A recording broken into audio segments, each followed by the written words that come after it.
What have I done?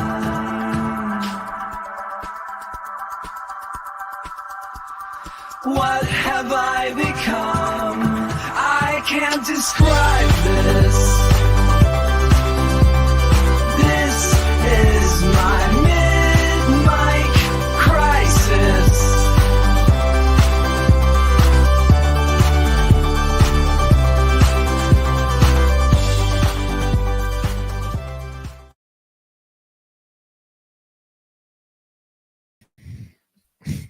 Hello and welcome to the Mid-Mic Crisis. I am Bunchu alongside my esteemed colleague and co-host Chamber. Chamber, how you doing, buddy? I'm doing good. I messed up the intro there. Apologies. It's a ballet when we go into live mode. A delicate ballet. It really is. And I had two left feet today, unfortunately. How's your day going? My day's going wonderfully, and I'm excited to have this show today because there is some new and exciting breaking news going on in the world of AI since we spoke last. So I'm excited to get into all of that with you, show you some crazy stuff. As always, we have to preface it with it'll probably blow your mind and break your brain, but that's what we're here for these days. How about yourself, Chamber? We'll get into some story time in a little bit. We don't have to start with that, but how else are you doing? How's everything? Pretty good. It's a beautiful, like this. We had a little bit nicer weather this week. It was getting cold last week and it really warmed up again this week. So a lot of walking around and the, leaves got maple trees all over the place, changing colors. It's really it really is so nice. So best. Just really take advantage of it. Don't just look at those trees and say, hey, stupid tree, I don't care about you. You say, no, you're a beautiful tree. I appreciate your metamorphosis. Yes. I think that we should all take time to appreciate the foliage of of the fall. Wow, that's deep. Yeah, I'm a deep guy. I'm really here for Arbor Day, Chamber. Chamber's on his Arbor Day arc. We don't have Arbor Day here Well, you do now. I'm aware of it. You need to start a lobby, a petition, something for Canadian Arbor Day. Maybe it could be just called Arbor A. Yeah, Arbor A. Arbor A. I like it. So what is Arbor Day, though? Is it just a day of celebrating trees? It's just a day in which we celebrate trees. That's it. That's fantastic. Pretty much, I'm down for it. Down for it. You're quite the arborist. I am. I like. Are you planting any trees? Not at the moment. We are in the midst of taking some trees down. Wow, this has turned. By trees, I mean cultivating cannabis plants. Right. I see. Yes. My wife actually asked me the other day if you were still doing that, and I actually said I don't think so because of your last story with that. Yeah, so I don't do anything outside anymore. So it's just inside, just a couple of little plants. And for those who have not been with the show for half a decade now, which I can't believe has been longer than that. Actually, 6 years. Or we've been doing 6 years. Yeah. Wow. 2018. Summer of 2018. Jeez. So we've been doing this a long time. We have a lot of stories on the way. One of which, Chambers' house was unfortunately broken into, and probably largely because of your Arbor Day festivities in the back. 100% because of my Arbor Day festivities. Yeah. And it was almost what was it? It was almost 4 years ago, like this coming week. To the day? Yeah, like it's pretty close. Like it was mid-October. Crazy. I'll never forget. I accidentally predicted it on the show. We definitely jinxed it 3 days before. I did. I said someone's going to break into your. Wouldn't it be funny if someone broke into your house and somebody fucking broke into your house? Yeah. And to the point where it was so coincidental that we initially thought maybe somebody that listens to the show broke into your house. Yeah. Which we then found out later it actually just was pain. It was just pain. That's how we met. And, and now we're friends. That's how we met. Yes, that's how you and Payne met. And then afterwards, you took him for the most wonderful maple syrup money can Yeah, buy at the right. Cracker Barrel. That's right. He just, Yeah. he just wanted that sticky icky. You know what I'm saying? What, the syrup? No, yeah. Oh. Oh, got it. All right, let's get into it today. Lots to talk about. We're going to talk a little crypto. We're going to talk a little AI. We're going to demo some new stuff that came out yesterday. And that's what we're going to do. And we're going to have 1 minute of pain. Before we get there, share out the space or share out the show. Give us a little like, a subscribe. Don't forget, sign up for the Mid-Mic Crisis newsletter, where not only do you get kind of the recap of all the stuff we did on the show this week, but we've been putting out tons of articles and YouTube shorts and all that kind of stuff. So stay up to date on all the stuff we're talking about. But the Mid-Mic Crisis newsletter, you can go to midmiccrisis.com, a wonderful website that Chamber himself built from the ground up. With my bare hands. With his bare hands. Uphill both ways in the snow to get that site up for you. But yeah, so check us out there. And let's get into it. Should we do the crypto drop? Yeah. All right. This is the part of the show where we talk about crypto. Sometime. Feeling dumb, want some fun, time for some artificial unintelligence. That's not the one. That wasn't the one at all. I couldn't stop it halfway through. I feel like I need to let it play. For 2 today. You messed up the intro. You messed up the first drop. Now, I'm not going to give you that big of a hard time because the other day, a couple weeks ago, when you left early, I messed up the end, and I usually don't have to do it, so I messed it all up at the end. But we will not be talking AI in this segment. This segment will be the crypto segment. Chamber, you have a story to tell this week, and listen, if you don't know about Chamber and my relationship, as we've had on the show, as we said, over half a decade, 6 years, I would consider Chamber one of my best friends. Even though we've never met in person, however, because we've never met in person, the majority of our interaction together comes on this show. Our little chat that we have as like the show team chat. Mm-hmm. And I would say recently we've upticked our texting relationship. We've really taken that to the next level very recently, which is great. I enjoy it very much. But where I'm getting with this is we don't talk on the phone very often. No.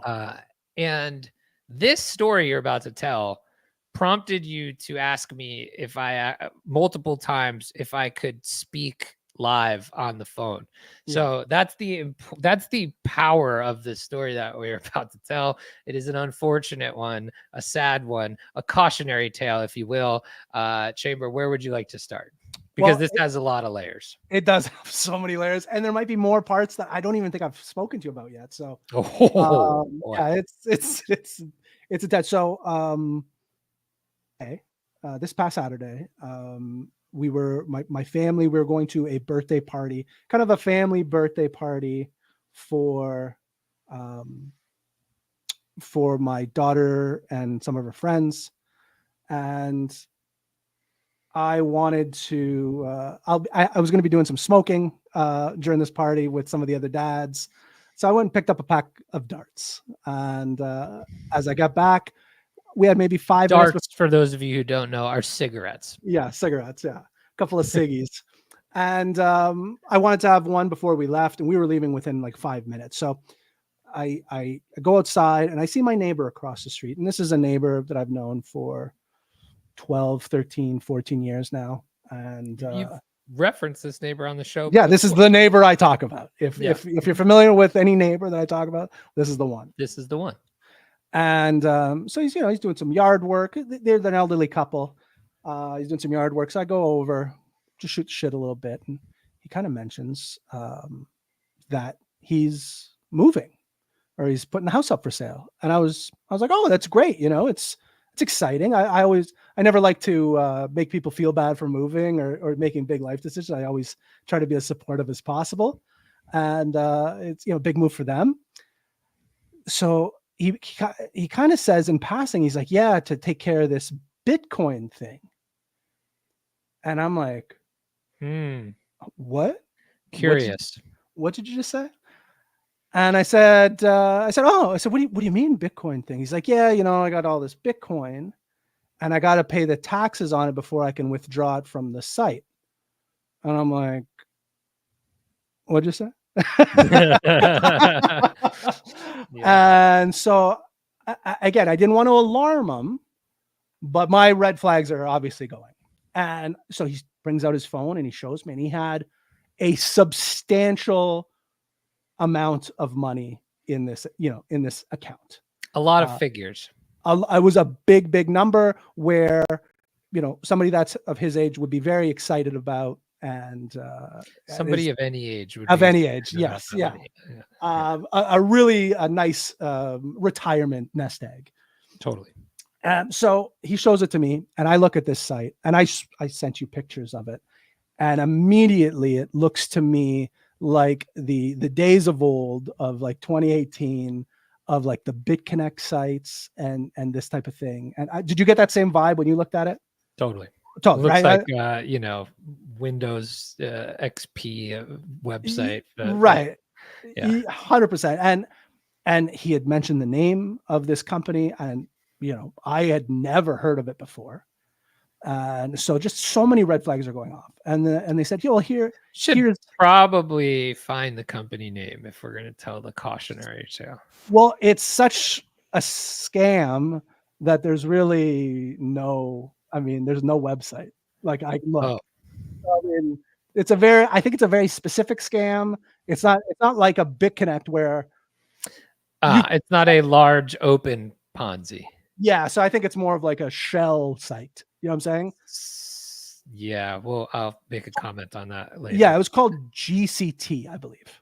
Okay, so if anybody's involved in GCT, you know, this might apply to you. So anyways, so he shows me this, and he's like, yeah, they sent me some emails, you know, kind of explaining why I needed to pay the taxes up front for, you know, to access this Bitcoin. And I look at the email, and the emails are like super red flag. It's like dear user, and it's like this like long, it's not dear Jim, it's dear user like 738, and it's like, you know, 12 digits long. And I kind of look at the bottom of the email, and there's like a company logo and like an address. And I'm like, it says like 22 Street, San Francisco, but like no name of the street, no zip code. And I'm like, holy shit. So I said, how long have you had this? Because again, this was like 7 digits. You have this much Bitcoin. Yeah. You must the only have been way in it. to have that is you've bought that much, or Correct. you have bought it so early that you have accumulated wealth with price appreciation. Exactly. So he says to me, I got this in March. And I'm like, March when? With 2024. March of the Penguins? Yeah, no, not March of the Penguins. March of this year. Got it. I'm like, I said, if what you was don't the price of Bitcoin in March? It was about where it is currently. You're, you know, depending on what day in March you bought, you're either a little up or a little down. So depending on the day. So I said, okay. I said, if you don't mind me asking, like, how much did you put in? And he looked at me and he said, me and my friend split $300K. And I'm like, oh, well, that doesn't make any sense because I know what the because I know Bitcoin what is not worth 10 times. Yeah, 10x Bitcoin is not worth $500,000 or $600,000, whatever. So I'm like, okay. Now again, this is in a 3 to 5 minute span. Like my kids, I can see it flash. My kids are across the street yelling at each other. My wife's yelling at the kids to get in the car. It's go time. And he's giving me all this information. I said, do me a favor, text me over these screenshots. Let me just look into it. Maybe I can help you with the taxes.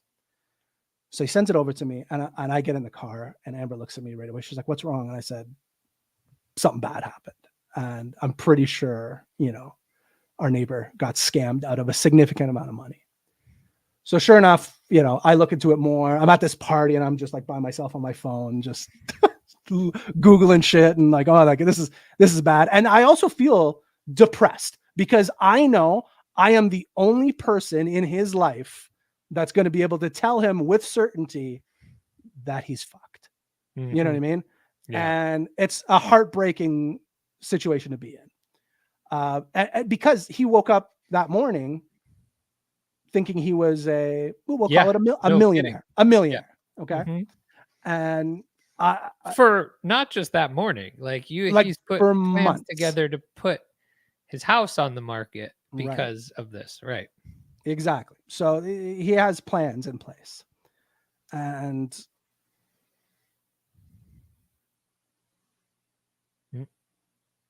did he freeze? Well, sorry. That's it. You're back. No, sorry.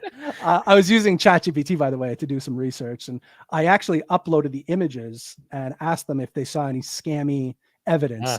And ChatGPT said, yes. So very. ChatGPT said, no, here's my wallet address. Please forward, and I will give you double. So even ChatGPT gave me a list of reasons why it looks, suspicious. I sent that to him. And I also said, I hate to be the bearer of bad news, but like, I'm pretty certain you're being scammed right now. I said, please do not send them any more money. And, I get a couple more texts throughout the day, and you could feel like he's just hanging on to the idea of like, no, like I didn't get scammed. Like it's going to work out. And every time he would say like, it was just like, yeah, I'm talking to the customer service department of this place, and here's what they're sending me. And it was also bad. It was just exactly what scammers would say. Oh, by the way, the person that he met online, her name was Chad. And when he told me that, her name was Chad. Well, not even the her part. Yeah. But the fact that they were using Chad was the biggest of the red flags. It was the Chinese flag. That's how red it was. It's the Satoshi Nakamoto of scammer names. He said that, and I'm like, oh my goodness. Like, oh, this is like that. That's what honestly what put me over the edge of like, this is 100%. Oh, I'm like, oh, they said Chad. I'm like, oh no, this is 100% scam. Yeah. So go back the next day, and he's like, oh, let me show you why I think I have to pay the taxes up front. And I'm like, oh, geez. I'm like, this is not, and this is the first time I had to look. You're like, dude, you don't have to pay taxes up front for anything in your life ever. Well, that's what I explained to him. I said, Jim, I've been doing this for many years. Okay. I take cryptocurrency out of the ecosystem every single month to subsidize my lifestyle. I do not pay taxes on it until well past subsidize your lifestyle. You make it sound like you're like just this Rockefeller. Well, subsidize my lifestyle. That's the term I like to use, because that's what it does. It just gives me, it's cachet. Yeah. Yeah. Well, I feel like that's the appropriate term for what it does. I don't live off of crypto. You're like, I don't make enough real money to support my lifestyle. Correct. It's the icing on the cake. Yes. So, and I said, and I don't pay taxes until June, when everybody else is paying taxes in April. I don't pay my taxes till June, and they're due in February. Yeah. So I said, and that's, I explained to him capital gains and all that stuff. And just kind of reiterated like, hey, you should like contact a lawyer, contact the cops. This is bad news. And I said, how long have you been? And I said, if you don't, how long have you been talking to this person? And he's like, yeah, I've been talking to him since late last year. And I said, how did it happen exactly? And they're like, oh, they reached out to me on TikTok. And I was just like, ugh. And this is what I was telling you the other day. I remember, maybe 24 months ago, I'd see him pop up on my social media kind of, accounts following me. And I'm like, oh, Jim just got into social media. He's on Facebook. I remember my mom even said like, oh, like Jim's following me on Facebook. And so he was new to social media, and, somebody got into his DMs, and, maybe he was not making the right decisions when it came to because apparently they had a back and forth kind of conversation for months before the Bitcoin conversation came up. So he ended up taking out a loan against his house to pay for this. That's how he got in. That's how he got in. He took the He loan. took the equity out of his home. And So the amount he got scammed for came out of his home equity in which he got a loan for. Correct. Like, this is the baddest of the bad situation. And so this on Sunday, or pardon me, on Monday, he calls me over. He's like, hey, somebody's coming over. Can you come over here and just kind of help me through? And it was the real estate agent that he was working with, who was kind of like our age, I would say, give or take. And he owned some Bitcoin and some Ethereum. So he kind of had, and then we started talking, and then really quickly he realized that he's like, oh, like, like what you're talking about. Yeah, like, what you're talking about. And I said, yeah, no, like 100%.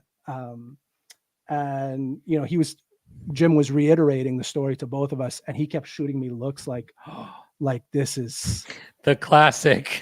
yeah, like the office Jim, like, yeah, this is bad news, right? And yeah, so as he's talking about the loan and stuff like that, and it clicks in. I would say maybe 3 or 4 months ago, or maybe it was probably more than that. A few months back, I don't know if I was even complaining about it on the show. I was were complaining about something. I was going over there. He needed help with a loan from the bank, and there was a lot of paperwork and online stuff that they had to do for the bank, for the lawyers, to get approval for this loan. And he had asked me to come over to help, and I spent probably 2 or 3 evenings there, kind of, helping them out, getting both of their information and sending it over to the bank. And again, I didn't think to ask.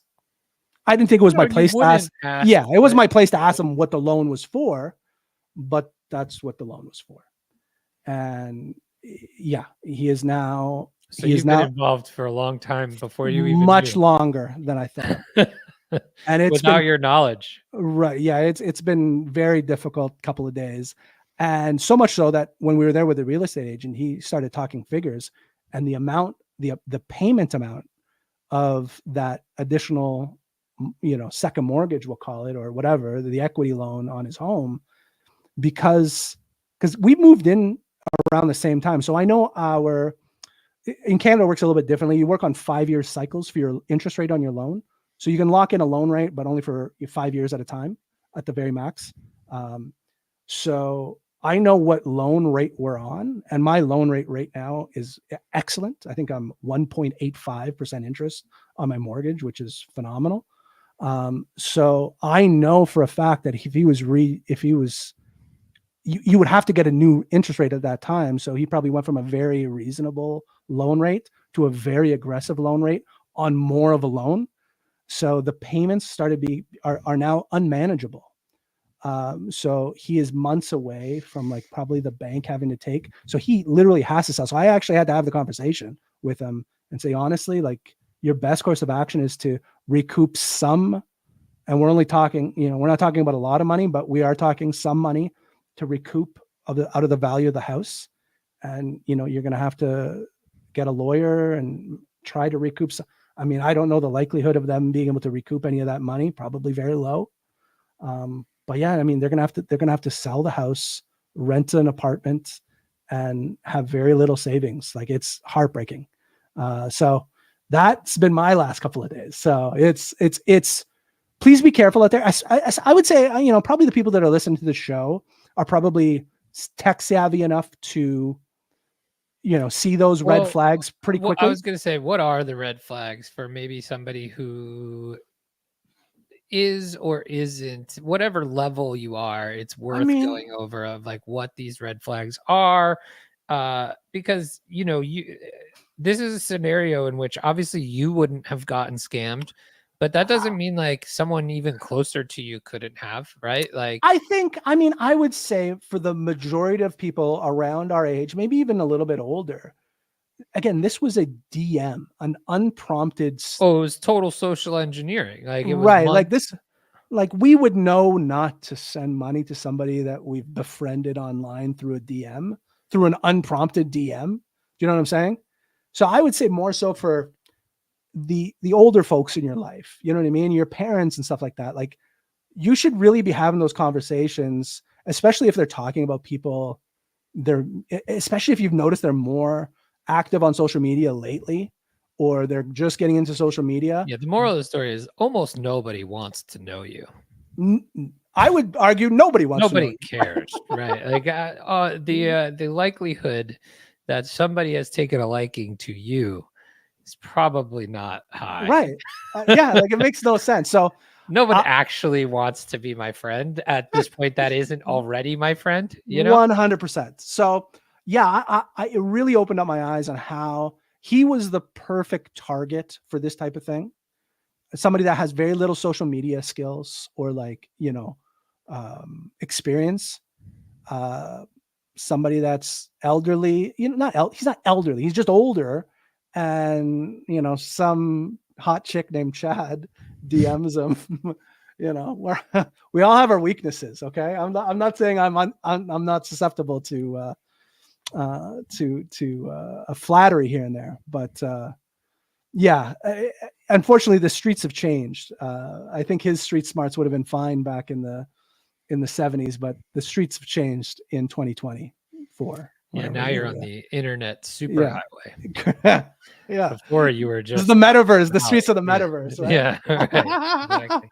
So I would say just keep an eye on, again, it could just be your neighbor that you know, but keep an eye. I would say that's the takeaway for me, was just like, this was happening right under my, like literally under my nose. So much so that you helped. So much so that I helped. And for the record, again, my real name is Chad. And so I wouldn't use, okay, first of all, if it was me, why would I use my real name in the scam? So it's like some reverse Kaiser Soze. I mean, don't get me wrong, that is true. That's exactly what someone that didn't scam somebody would say, or that was trying to convince you they didn't. The look I got from the real estate agent at one point, where she's like, "Oh, you really know crypto, and your name is like." It was, and you helped with the loan? Yeah. Oh, like it was stacking L's on L's. But yeah, it's unfortunate. So I've been trying to help him out as much as I can. I helped them with some police reporting and stuff like that. But yeah, it's such a shame. And again, I would say the takeaway is early indications from police or anything of not real. No. It's my other question is, has he informed the counterparty that he's on to them yet? No. So I told him actually not to do that. Yeah, I would probably say that's a good thing. So that the police or whoever, so the bank has a fraud department, and you know, so do the police. So whoever, you know, I don't know what the protocols are for these types of things. So if that was something they wanted to entrap them, I don't know, probably not entrap, but like sting. Is it sting? Yeah. Crypto sting operation. There was a point where the real estate agent looked at me. He's like, "This would make for a great documentary." And I looked at him like, "Now we're talking, sir." Totally. I have a media company. You're like, "Yeah, this is going to be great on the show." Well, but yeah, just rough stuff. Just rough stuff. So yes, I would say just keep an eye on the older folks around you, especially if you notice they've been using social media a lot more frequently. I would say more so for the guys. I feel like a woman would not fall for these shenanigans. I feel like this is a guy thing, just a big dummy guy move here. Well, I mean, you know, we are dumb animals that want to have asymmetric lottery-sized returns. It just makes no sense. For zero to no work or effort. Right. While also flirting with anonymous chickies online. That's Like right. it's such a Yeah. guy move. Yeah. So it's tough. But yeah, that's my big story from the weekend. This is why I needed to talk to you. Because Yeah. I'm like, you won't believe what's happening right now. I didn't believe it. So yeah, that's the crypto talk for today. I'll keep you guys abreast of any goings on, but yeah, it's unfortunately the end result is probably he's gonna have to move, and Not for the reason he thought. no, not for the reason he thought. So Brutal. yeah, tough stuff. But we move Very on to Anthropic. God. Speaking Do we of have to? Can we just speaking end of the show? segues, Speaking of scams, AI deepfakes running wild. and by the way, Amber immediately says, like, for the record, you should probably delete that fake AI person you just created online. You know, the one that you've given autonomous agency to and a wallet. Probably fine. Probably fine. Jeez. Wow. Yeah. Crazy. All right. It wasn't looking good for me, by the way, at the end of the week. What do you mean? Just the red flags going my way. Oh yeah, like if we were playing Clue. Yeah. If we were playing Clue, it's Chamber it's- with the ledger in the foyer. Yeah, easily. That's my number I'm one tired. guess. Chamber in the foyer with the ledger. It's too No much. doubt. No doubt. Chamber in the computer room that doubles as a kitchen, because that's probably where old people keep their computers. Yeah. And with the loan application. Shoot, tool of choice. Unbelievable. Anyway, all right. Shall we move to something different into the AI? I already played the AI drop. So yeah, we don't need the drop now. Yeah. But we have some crazy breaking new updates. So the last time, first of all, last time we were on this show, we created a fake person. Let's skip over that part. Oh shit. I feel like we put things into the universe just like the robbery. We weren't intending to scam anybody. This week we're going to be millionaires. So maybe next week let's do a show about us being millionaires. Yes, we are definitely going to be millionaires by this time next week. Yes. Remember that time we became millionaires between this show and the next one? Oh, that was good times. Good time. And totally kept it. We didn't lose any of it either. No, we totally kept it, and we sold when we should have. Yeah, the Pico top, if you will. That's right. Yeah. So, okay. Last time we created a person. That was fun. We're still doing experiments on that. So stay tuned for more information on our virtual influencer, because she has a full first and last name now too. She's a full first and last name. She's got profiles out there. Birthday. She's got a birthday. Yep, she's got a birthday. And we actually revamped her look. She's a little more realistic looking. And she's not a thirst trap. Okay. No, she's not a thirst trap. For those of you wondering if that's what we're doing, no, she's there to provide quality information for beginner level AI and cryptocurrency people. That's right. She's not asking for money. Okay. No. And she's only there to help. Yeah, she's not exposing herself on the internet. No. Correct. That's right. She's a classy gal. The only thing she's exposing is her mind. That's right. Yeah. That's right. Okay, good. I just want to make sure that's out on the table. So we'll have more on that next week. This week, we have to talk about the latest and greatest upgrades in some of the frontier foundational models. And I would say one of the bigger players in the game, in the LLM space, and that's Anthropic. So if you don't know who Anthropic is, they are the makers of Claude, the ChatGPT competitor, Claude. They are the makers of the Claude 3.5 Sonnet model, which was before those new OpenAI models released. Sonnet was kind of the state-of-the-art benchmark model for most things. It was for coding, it was for all of that. And the O1 models, the preview and mini from OpenAI, came out a few weeks ago with that kind of reasoning logic, and they had beaten all the benchmarks from Claude's previous models. yesterday, Claude dropped 2 new upgrades to their current model family. So we got a couple new things here. We got Sonnet 3.5 new, which is what they're calling it. How fucking dumb. Call it 4 or 3.6 or 3.6 or just something else, right? Like that was the 3.5 most new. upsetting part of in my Dude, readings. I don't know where these AI companies get their naming conventions, but they're terrible. It's worse than the Fast and the Furious franchise. Dude, it's so bad. I mean, they might as well call them Fast and Furious 3, 4, 5, 6, 7, whatever. Vin Diesel 2, Electric Boogaloo. But so we've got Claude 3.5 Sonnet new. Yeah. And we got an upgraded Haiku model, which is their smallest model from a 3 to a 3.5. Gotcha. And the biggest things here with these 2 models are pricing, cost, and benchmarks. So the big thing with hold on, I'm just gonna try to bring up my screen. have the benchmarks here on a you do? file. Share them. Let's do it. I'll get it right now for you. There we go. Sorry, sharing. Oh yeah, this will look good. Hang on a second. Percent. Dead air. All right. There you go. Can you see that? Oh, no. Yeah, but you need to put it up here. There you go. There Okay, so you got it now.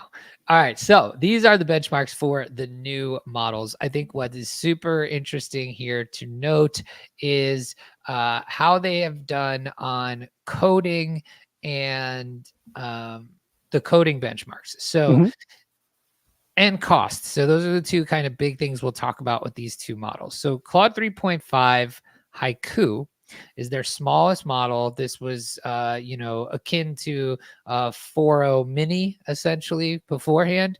Now with this 3.5, it actually passes a lot of these other models, including 4.0 mini and on almost every benchmark. So you can see the graduate level reasoning, it passes 4.0 mini, code, it passes 4.0 mini, math and reasoning, it passes, or math problem solving, it's on par with high school math. Is that what it says?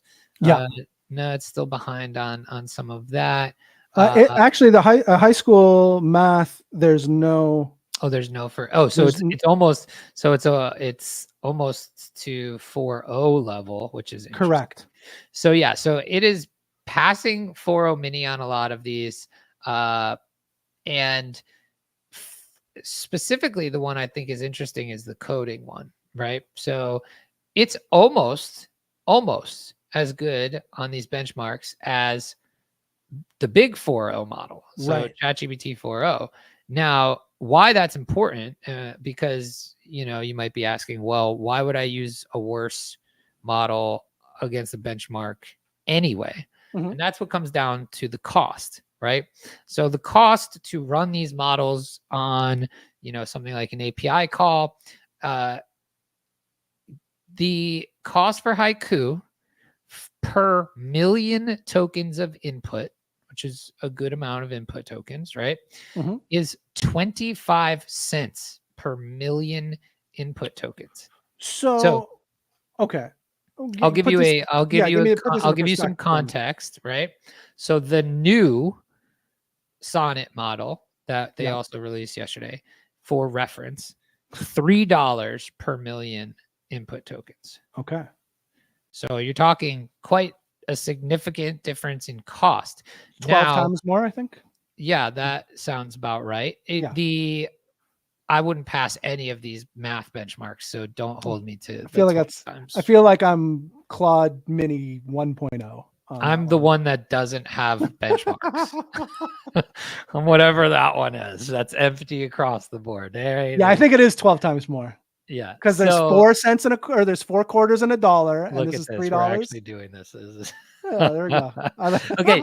So, but why that's important at 25 cents per million with almost the same coding chops and better coding chops than 4.0 mini, which I believe is 60 cents per million. So you're talking almost, 2.5 times more expensive for an 01 or a 4.0 mini.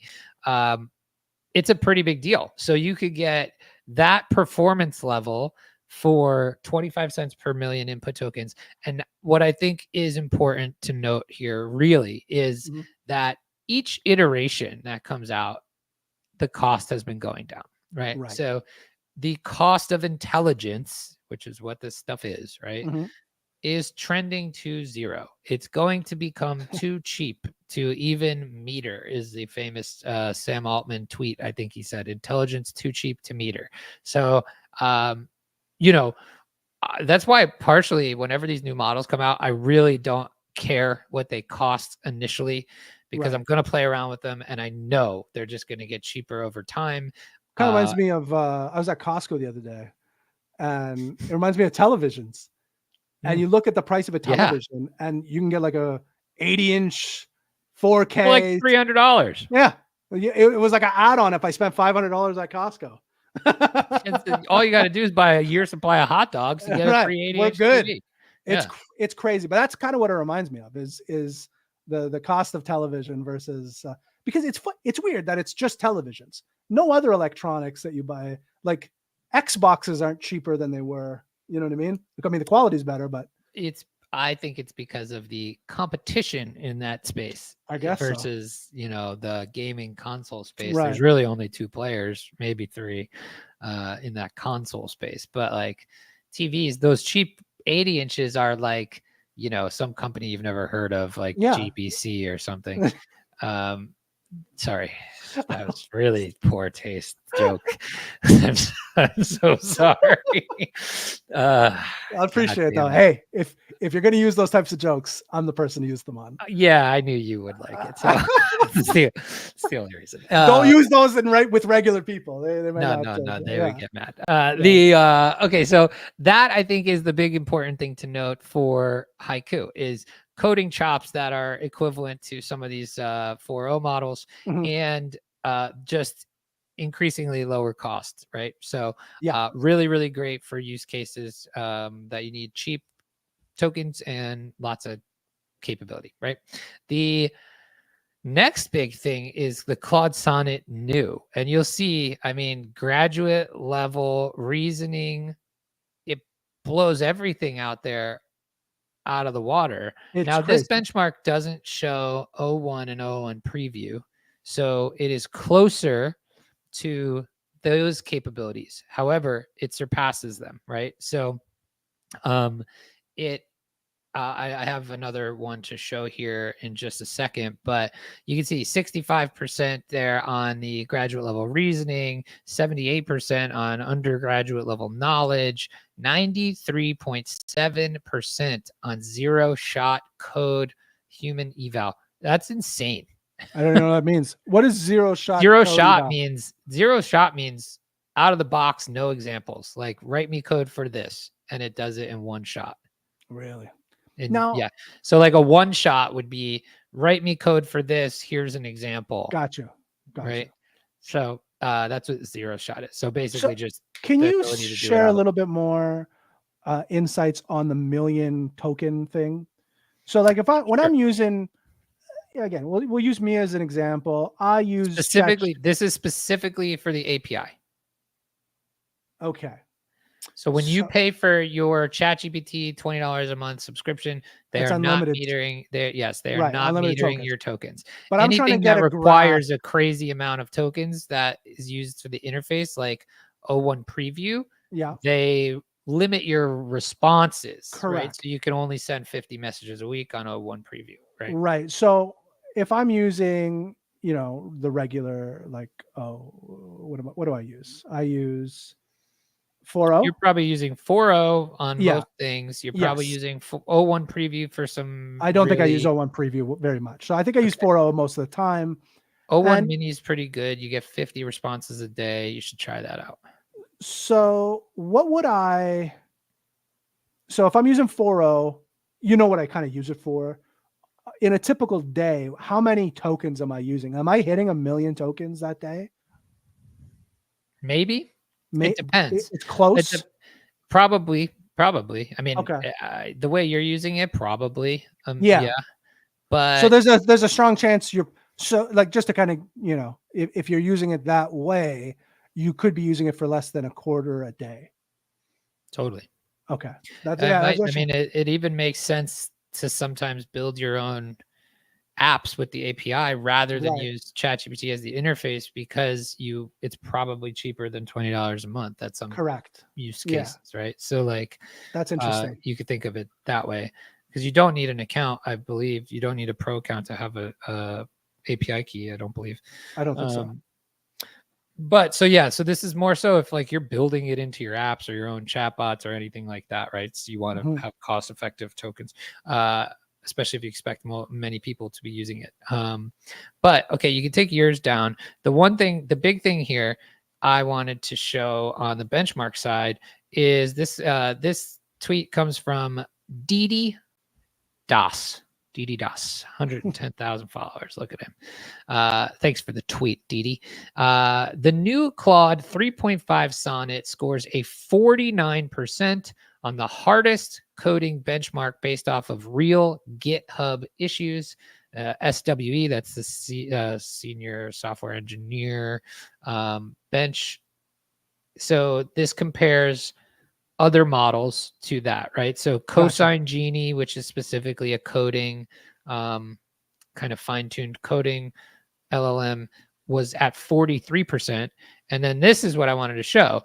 O1 Preview, which 2 weeks ago was absolutely state-of-the-art benchmark coding, 41.4% on that benchmark. O1 Mini, which people are actually saying codes better than O1 Preview, is at 35.8%, and this is at 49%. So it says here, Claude is the undisputed king of all models at writing code. Pretty crazy, right? That's unbelievable. I mean, we were just talking literally 2-3 weeks ago about this step change in coding, right? So it's pretty crazy to think we already have something that beats it. Now you're gonna, I would imagine we're probably gonna get a release from OpenAI, a response pretty soon in terms of what's next for them. The full O1 release is probably going to happen soon, and then they're probably going to release something, I would expect, to be a response into what we're going to show here in the last 10 minutes. But you wanted to bring something up before I move on to that? No, I just had something in the background just in case we needed to. It's one of the articles. I wasn't sure if you wanted to show the video. Well, let's show it. No, so what we're gonna run like a whole demo, but you can walk through this article real quick. So again, midmycrisis.com for all of our blog posts. You can sign up here for our newsletter. Newsletter goes out weekly, has all the stuff from the show and all of the content we post throughout the week. And I wrote this wonderful article about Claude 3.5 Sonnet and Haiku upgrades. There you go, Chamber. So yeah, go check it out. And the next big thing, though, the one thing we didn't, the thing that we did not get to yet. Oh yeah, we could show this video. That's why I wasn't sure if you want to show this guy. Let's do it. So, computer use is what they're calling it. Another very terrible name. Call it something fun. You are 100% right. This was absolutely horrendous. So I'll play the video here. I think it's only a few minutes here. 1 second. Yes. So I'm Sam, and I'm one of the researchers here at Anthropic. Computer use is something that we felt was going to be important for a while now. And so today we're going to be talking about a very early version we have of computer use and walking through a representative example of the things we think it's going to be useful for. Claude is generating all the computer action. We're going to be going through a quick demo today. In this fictional demo, a customer, in this case the Ant Equipment Company, has come to us and asked us to fill out a vendor request form. The data I need to fill out this form is scattered in various places on my computer. What we're going to do is ask Claude to look at the spreadsheet, check if Ant Equipment is in there, and if not, move over to the CRM and try and find some more information there. Once it has this data, Claude's going to then fill out the form for us and hopefully transfer the information across to the vendor form. The first thing that's going to happen is Claude's going to start taking screenshots of my screen and quickly realizes that the Ant equipment company isn't actually in the spreadsheet. So the first thing it does is it swaps over to a CRM and searches for the company we're interested in.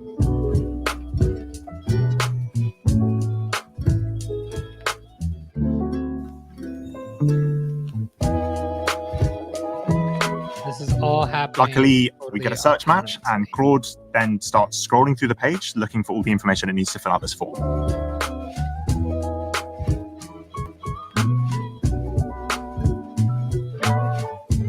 Claude then autonomously starts transferring the information across without me having to do anything, and goes through the steps and fills out all the information needed. And then submits the form. This example is representative of a lot of drudge work that people have to do. This is available in the API. We're excited for people to try it, and we should expect things to get a lot better over the coming months. Unbelievable, eh? Okay, what's your first thought about this before we get into it? I mean, besides the fact that it's a terrible name. Again, it's I hope there's a documentary that comes out maybe even next year about the arms race that these AI companies have been doing, because it was, obviously OpenAI with ChatGPT kind of was the first to market, really changing the game. But then we saw players like Claude. What are some of the other ones that we saw kind of early on, like maybe 10 months ago? I would say like the big players now are OpenAI, Anthropic, which is Claude, XAI, which is Elon, and the Grok models, and then like your Googles of the world. Like those are your top players, I would say. Yeah. So, and I always get suspicious of the Elon related AIs. I just feel like, oh, I forgot Meta. Yeah. Meta was the other one. Yeah, Meta. And then there's some open source players like Mistral and things like that. So it was, OpenAI, to me, it was OpenAI by a long shot for a little bit. Then Claude came in and really, and this is months back, really kind of started shaking things up. But then OpenAI, I feel like, took the lead again. Now we have Claude again. So it's just like this horse race between these AI companies that's extremely fascinating. And I would love to watch a documentary about it. Yes. And the crazy thing is it's not anywhere near stopping. Like this is the beginning. This is scratching the surface. I keep saying that. The Anthropic CEO last week, or maybe it's 2 weeks old at this point, wrote a 15,000 word essay on kind of where he thinks the world is going, and the kind of his crazy projections, and some of them seem crazy now, but I don't think they are. I think everything, and talk about, whenever like Sam Altman or guys like Dario Amodei, who's the Anthropic CEO. Is that the haircut guy? Dario? I don't know. He's got kind of crazy hair. Terrible hair. Like a terrible lid on him. He's a tech nerd CEO. Yeah. So whenever those guys talk, I take a little more credence to what they're saying, because these are the people that have basically seen the future, right? Like they're not speaking outside of experience, right? So when they say that, like when Dario says he expects in the next couple years, we could see anywhere from 5 to 100 years of human progress in a single year. Okay, well, that, like, what? I can't even fathom that in my brain, but that's where we're headed, right? So pretty crazy. So Dario is not the one with the hair, by the way, that I'm thinking of. He's got fine hair. Nothing wrong with his hair. Okay. If you're listening, Dario. Who's the hair guy now? I need to know. It's the guy. I feel like he was one of the ex OpenAI guys. No idea. Oh, yeah. The LeBron hairline. bro. It's Is that what you're it's like talking the about? reverse LeBron. Yeah, It's like a that's reverse LeBron hairline. Yeah, that's it's Ilya. That's Ilya. Ilya. That's who I'm thinking of. That's who it is. Anyway, okay. So the computer vision, or sorry, computer use is the thing that they came out with yesterday. It is available right now in the API. You can start building things with it. It is, it's pretty cool to use. It is not, I would say, prime time ready, but it works. So real quick, I'll walk you through in the last couple minutes here an example of what it's doing. Digital Alchemist, welcome. Thanks for checking us out. Don't forget to like and subscribe if you enjoy jokes about Chamber's appearance and just in general AI knowledge. So check it out. All right, we're going to run a real quick. Anybody can use this if you have a Anthropic account. All you need is an API key. Now, to really get it going, you might need a little bit of either coding chops, or our friends at Replit, who we have talked about before, have actually built a really nice template for you to use this in. And all you need is your API key. So we're going to test it out in this Replit environment. However, if you have some coding chops and want to try to get this running on your machine, you can go to, real quick, I'm going to share my whole screen here. And it's going to share his whole ass right now. Yeah, my whole ass. So you can go to this GitHub Anthropic. They have their quick start spot, and they have this computer use demo folder, and it has this really nice walkthrough of how you can get this to run really easily in your environment. It also comes with this kind of little user interface that you can run locally to check it out. You really only need an Anthropic API key and to be able to run Docker, right? So, and you just kind of copy this, put your API key in there. You will need to download or install Docker to run this, but you can install it that way, use it locally with your API key, or if you have a Replit account, you can use it here. So all you have to do to use it in Replit, if you do have a Replit paid account, you can go to the Replit Anthropic computer use template that they made.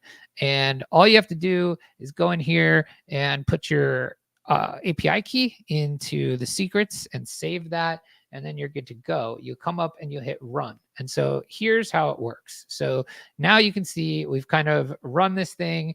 We're going to get two views here. You're going to get this web view, and then you're going to see what it actually is doing in this output view. So let's just make this much wider.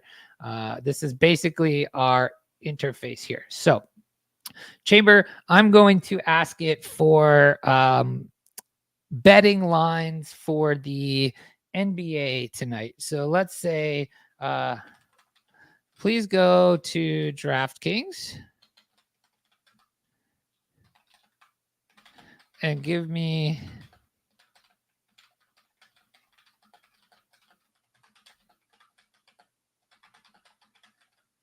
okay. So I'm just going to start it out and do that and tell it to go to DraftKings and give me the betting lines. Okay. So we'll see what it's going to do. So here's how it works. It is going to actually, it takes the initial request and it goes to, you can see the tools here. So you can see it has your tool use, computer, your input, and then it actually is taking screenshots of your machine. So you can see here in this output view, it actually already navigated there, found the page, and then you can see it in the response. It actually told me what the lines were. All right. Let's do a different example because I was actually already on DraftKings. So I want to do, let's say, okay.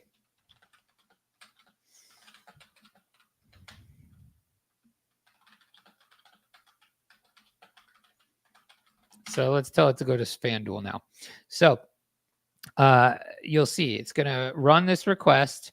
And what it actually starts to do, you can see action, mouse move, and then it measures the pixels that it has to do. And all this is happening in the background, and then it's taking screenshots. So you can see, watch what's happening live is it navigated to Firefox, and now look, no hands. It should start typing in, FanDuel and get us there. So it's not as fast as that first example because I was already, it had already navigated because I was testing this out. But you can see what it's going to do now is it should, it should start navigating to FanDuel. Well, let's see. It takes a while. It's not perfect, but we can also kind of see what's happening here in the background. So you can see it's taking screenshots in that Firefox place. It's supposed to be navigating. I'm having trouble accessing FanDuel Sportsbook directly. Okay, let's see. It looks like it's still having trouble. Let's try to ask it to do something else. How about because the FanDuel might have, yeah, it may have like bot blockers on it. Right. Let's say I'm going on a trip. Find me the latest weather in Ontario.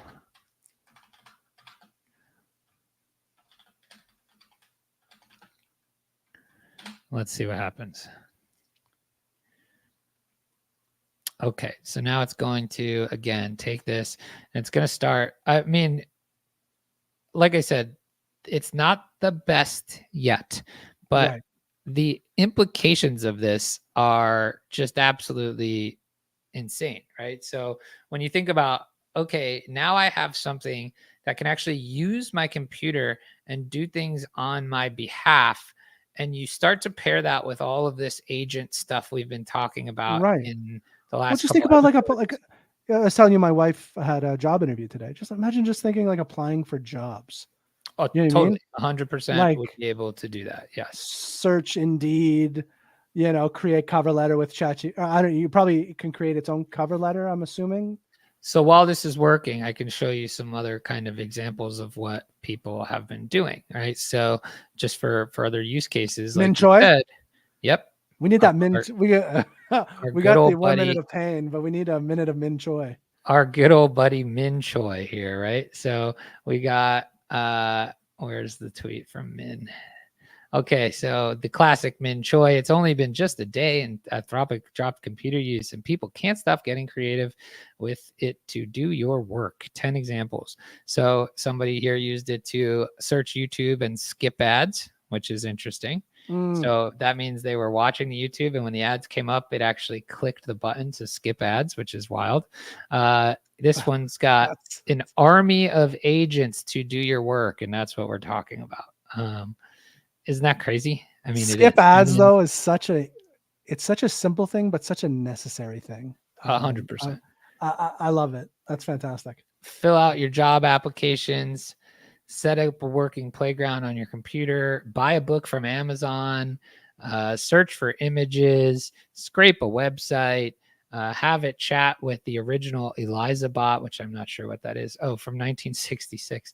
I actually saw somebody do some web research, and I actually saw somebody have it create its own like canvas, and it played Pictionary with it. Really? Yeah, it was pretty wild. So I don't know. It's having trouble with this example. Okay, so what happened here? We hit our rate limit, so it stopped. Oh, so this demo, this is one of the, I would say, downsides of this demo version that they put out is it very easily hits the rate limits. And it's very restrictive on what it'll let you do. Like it's not going to let you log into things. It really tries to avoid like personal information and things like that. Anything that could get somebody's, put somebody's information at risk. It's really kind of avidly against letting you do. There's ways to get around it, but I would suggest if you're interested in this, try to build it in your own environment where you can kind of do a little more rate limit work and things like that. But Anyway, so we didn't have a ton of time to demo this today. We could do more with it, but I wanted to show it. It is definitely the most interesting thing that's happened this week in the world of AI. It is a step change and a really the gateway to unlocking all this stuff that agents can do. We've seen agents doing a lot of things in the crypto world recently, creating their own meme coins and running their own social media accounts. And like, this is next. Now it can actually do work for you on the internet, which is wild. So maybe we'll have a better demo for you at some point next week. But I was going to say, it probably won't take long before it becomes a lot easier to use too, right? Totally. So, yeah. Very easy. Yeah. Very, very likely that'll happen. AI time is quick time. That's very true. Yeah, exponentially quick time, right? So, but that's it for today. So go try out computer vision. Definitely go try out the new Claude models if you haven't yet. Especially the cost-effective, high-coding ones like Haiku and things of that nature. And Chamber, any parting words? Do we want to get? Do you have time to get to? Oh yeah, we got a minute of pain for sure. Let's do 1 minute of pain, baby. He's not looking for any fame. It's too late to hide time for 1 minute of pain. 1 minute of pain. Leif Space agrees with you, Chamber, that the skip ads is a clever use case. So good. Totally right. I was gonna play the crypto drop too for pain.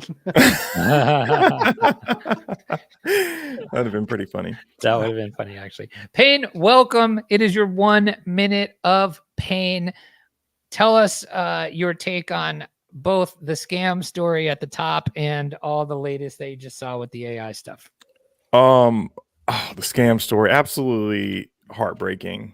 You hate to see it. I still sometimes wonder how people fall for that type of stuff, but you know, we are in the 1% of intelligence here in the crypto, and the 1% of it's so sad to hear that, right?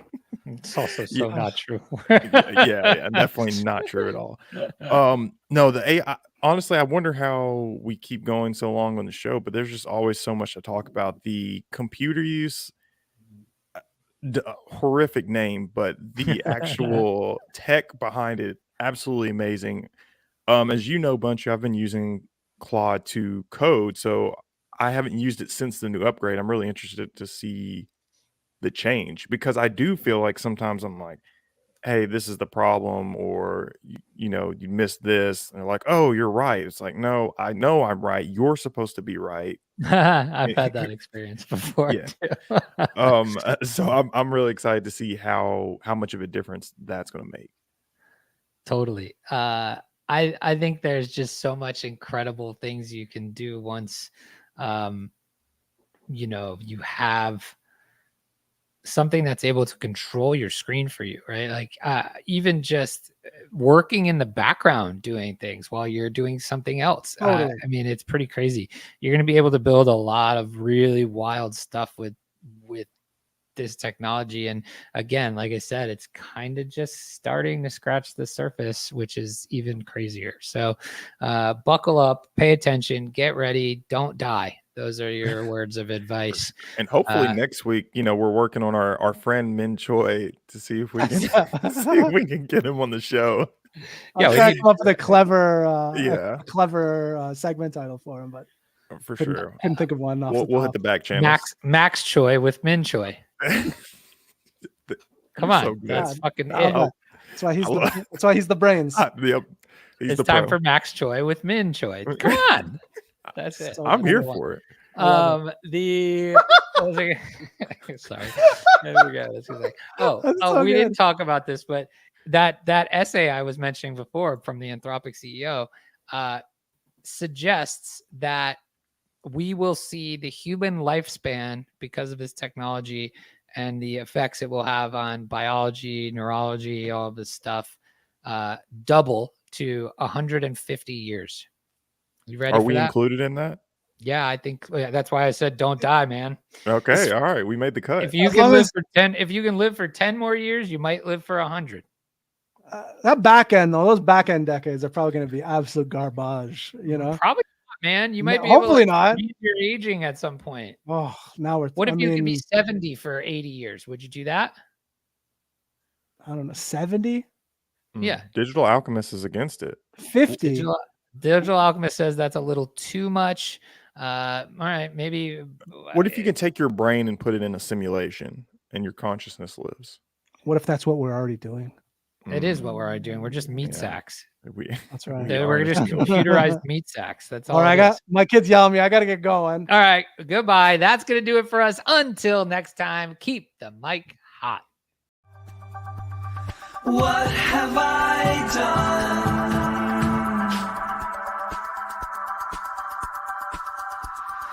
What have I become? I can't describe this.